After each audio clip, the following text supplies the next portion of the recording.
पास ना प्लेसमेंट का कोई ऐसा कोई दिक्कत नहीं होती थी, है ना। बच्चों के पास खूब सारे प्लेसमेंट हुआ करते थे, एक एक बच्चा दो दो तीन तीन प्लेसमेंट लेके बैठा होता था। प्लेसमेंट का मतलब समझते हो? प्लेसमेंट का मतलब जॉब। जैसे आप फोर्थ ईयर में आते हो ना, तो फोर्थ ईयर में आपकी जॉब लगनी स्टार्ट हो जाती है। कंपनीज आपकी कॉलेज में आती है, फिर आपका इंटरव्यू लेती है, कुछ टेस्ट वगैरह लेती है और उसके बेसिस पे आपको वो हायर करती है। तो कॉलेज में मतलब जब आप फोर्थ ईयर में होते हो तो बहुत सारे बच्चे ऐसे होते हैं जिनका फोर्थ ईयर में स्टार्टिंग में ही मतलब उनका प्लेसमेंट हो जाता है। लाइक से फोर्थ ईयर जो लास्ट ईयर स्टार्ट होता है वो जुलाई से स्टार्ट होता है ना, सातवां semester, seven semester, semester base system होता है। तो सेवन सेमेस्टर जुलाई से स्टार्ट हुआ और बहुत सारे बच्चे ऐसे होते हैं जिनका जुलाई और अगस्त में ही जॉब मिल जाती है उनको। अब सोचो उसके अगले जो 8-10 महीने होते हैं ना, 8-10 महीने, क्योंकि उसको जॉब की टेंशन नहीं है, वो एक जॉब, दो जॉब, तीन जॉब लेके बैठा है। सोचो एक बंदा है जिसको दो जॉब मिली हुई है और अभी महीना चल रहा है अगस्त का, और अब उसके साथ सामने ना पूरा साल भर पड़ा, 8-10 महीने पड़े, है ना। और 8-10 महीने में जो वो मजे करेगा, अब उसको सिर्फ और सिर्फ एक ही काम करना है, क्या? उसको सिर्फ पास होना है ना, उसको सिर्फ पास होना है। अब उसको रैंक से, उसको सीजीपीए से कोई मतलब नहीं है, उसको सिर्फ पास होना है, उसकी जॉब उसके पास है और मस्त वो एक साल तक खूब मजे करेगा, है ना। तो अब क्या हुआ ना, उस समय हमारे पास खूब जॉब हुआ करती थी, लेट्स से मेरे पास दो जॉब्स थी।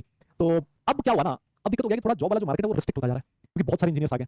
और अब उस चक्कर में क्या हुआ कि बच्चे ना कॉलेज में वो मजा नहीं ले पाते, और मतलब अब थोड़ा ना वो माहौल कंपटीशन वाला बहुत ज्यादा हो गया है। लोग सिर्फ और सिर्फ पढ़ाई पे ध्यान दे रहे हैं। फर्स्ट ईयर में आते सोच लेते हैं कि फोर्थ ईयर के बाद उनको क्या करना है, तो सिर्फ और सिर्फ वही काम करने लगते हैं ना। ये कंपटीशन इस बार हुआ, अभी हुआ है। जैसे अगर मैं बोलूँ ना, जब हम लोग कॉलेज में थे तो सैटरडे संडे की कॉलेज में छुट्टी हुआ करती थी, तो हमारा जो क्रिकेट ग्राउंड था ना, उसमें इतने लोग खेलने के लिए आ जाते थे कि वहां पर आपको जगह नहीं मिलती थी। एक क्रिकेट ग्राउंड में ना से बहुत सारे विकेट्स लगे होते थे आसपास, है ना। एक यहाँ क्रिकेट खेल रहा है, साथ में दूसरे वो मारेगा, बंदा सोचेगा साला मेरे ना लग जाए, है ना। मतलब इतने सारे क्रिकेट पिचेस बना रखे होते थे लोगों ने। तो हम लोग क्या करते थे ना, जूनियर को बोल देते थे कि भाई तू सुबह 4 बजे जाके ग्राउंड में दोनों साइड स्टंप रोक के आ जाना, स्टंप लगा के आ जाना, है ना। तो वो जाता, और जो सबसे अच्छी जगह होती ग्राउंड में जहाँ प्रॉपर विकेट बना हुआ होता, वो जाता और स्टंप गाड़ के आ जाता। मतलब वो हमने रिजर्व कर लिया हमारे लिए, है ना। और फिर उसके बाद जैसे हमें टाइम मिलता 8-9 बजे ब्रेकफास्ट करके संडे को, और फिर उसके बाद संडे को पराठे मिलते हैं जनरली, हमारे टाइम पे पराठे मिलते थे, तो वो लिया और फिर उसके बाद सीधा ग्राउंड। अब ग्राउंड में इतने सारे लोग, भरा होता था ग्राउंड भाई, भरा होता था, और खेलने को जगह नहीं मिलती थी।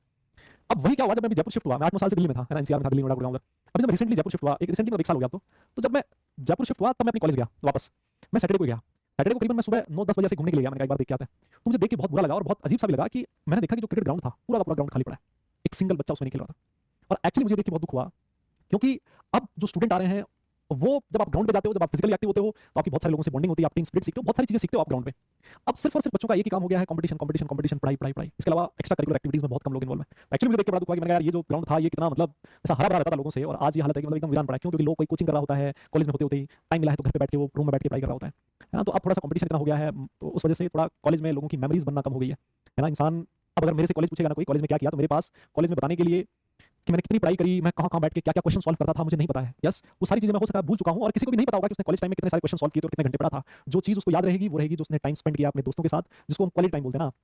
जो यार दोस्तों से मिलने में जो टाइम स्पेंड किया होगा, कहीं पे उसके साथ घूमने गया होगा, बाहर गए होंगे, वो जो टाइम होता है जिसको आप मेमोरीज बोलते हो, इंसान को वो चीज़ याद रहती है।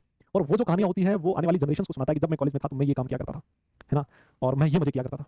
तो अब थोड़ा-सा वो डेफिनिशन भी खत्म हो गया मजे की, लोग रूम से बाहर नहीं निकलना चाहते आजकल, मजे सिर्फ और सिर्फ मोबाइल पे हैं, उसी में देख के वो सारा काम चलता रहता है उनका, है ना। तो मतलब ये आजकल थोड़ा-सा इस तरफ माहौल चला गया, है ना। तो आप भी मतलब मैं तो ये कहूँगा कि आप अगर अच्छी कॉलेज में जाए ना तो हर चीज़ के लिए टाइम निकालें, और कॉलेज में आप निकाल सकते हो। एक्चुअली बहुत टाइम होता है कॉलेज में पढ़ने के लिए, बिल्कुल पढ़ाई भी करो, मैं ये तो नहीं कहता कि पढ़ाई मत करो, लेकिन पढ़ाई भी करो और साथ-साथ मेमोरीज बिल्ड करो, क्योंकि यही वो मेमोरीज हैं जो आपको लाइफ लॉन्ग याद रहेगी, है ना। ये वो टाइम होगा, ये वो दोस्त होंगे जो आपके जीवन भर आपके साथ होंगे, है ना। तो वो वहाँ से मेमोरीज कलेक्ट करो, और उसके लिए एक अच्छी कॉलेज में पहुँचना ज़्यादा जरूरी है, क्योंकि जब आप अच्छी कॉलेज में पहुँचते हो तो आपको प्लेसमेंट्स की, जॉब वगैरह की टेंशन नहीं रहती, है ना। जब आप कोई छोटा-मोटा कॉलेज आपके पास होगा तो आपके 4 साल सिर्फ और सिर्फ एक ही चीज़ में निकल जाएंगे कि मैं कैसे जॉब कैसे मिलेगी, आपको टेंशन यही इसी चीज़ की दिमाग में रहेगी। वो चीज़ आपके साथ ना हो, वो तब होगा जब हमारे पास एक कॉलेज अच्छा होगा। अच्छे कॉलेज में अच्छे लोग मिलते हैं, अच्छे साथ वाले बंदे मिलते हैं, अच्छा आपको वहाँ फैकल्टी मिलेंगे, प्रोफेसर्स मिलेंगे जो आपको अच्छी चीज़ें सिखाएंगे, है ना। और वहाँ से आप सोचना स्टार्ट करोगे कि आपको अपने करियर को किस डायरेक्शन में लेके जाना है ना। इसलिए बोलता हूँ कि अच्छा कॉलेज होना किसी भी स्टूडेंट के लिए बहुत जरूरी होता है ना। ये नहीं कि चलो ठीक है मैंने आईटी कर लिया, अच्छे नंबर आ गए, नंबर ठीक है, वो कॉलेज वो ठीक है, कॉलेज में पहुंच गए, लेकिन वहाँ से आपकी लाइफ बहुत चेंज हो जाती है। आपकी सोचने की, जब आप अपने साथ वाले जो लोग होते हैं ना, अलग कितने ब्रिलियंट माइंड होंगे जो अच्छे कॉलेज में पहुंचेंगे, उनका सोचने का तरीका अलग होगा, आप उनसे सीखोगे, वो उनसे सीखेंगे, है ना। तो उसके लिए अच्छी कॉलेज होना इसलिए जरूरी होता है, इसलिए मैं कहता हूँ। ठीक है, बच्चे का नाम यार अभी फाइनल नहीं किया कुछ, है ना, अभी फाइनल नहीं किया कुछ, फाइनल होगा तो आपको जरूर बताएंगे, है ना, जरूर शेयर करेंगे आपके साथ। मैं बेटा 2014 में पास आउट हूँ, 2014 पास आउट हूँ। हाँ, नाम जैसे फाइनल होगा आपको जरूर बताएंगे। ठीक है, चलो फिर आज के लिए क्लास को खत्म करते हैं। Yes yes yes yes yes.